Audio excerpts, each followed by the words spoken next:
денят е на децата, на усмивките в сърцата.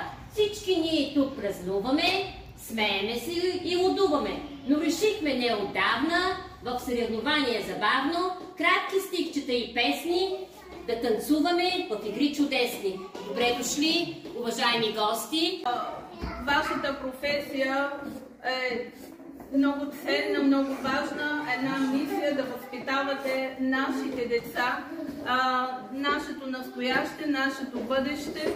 Така че много любов се изисква, за да бъдете тук, за да се грижите за тях. Честит празник, да бъдете живи и здрави, много усмихнати, много слънчеви.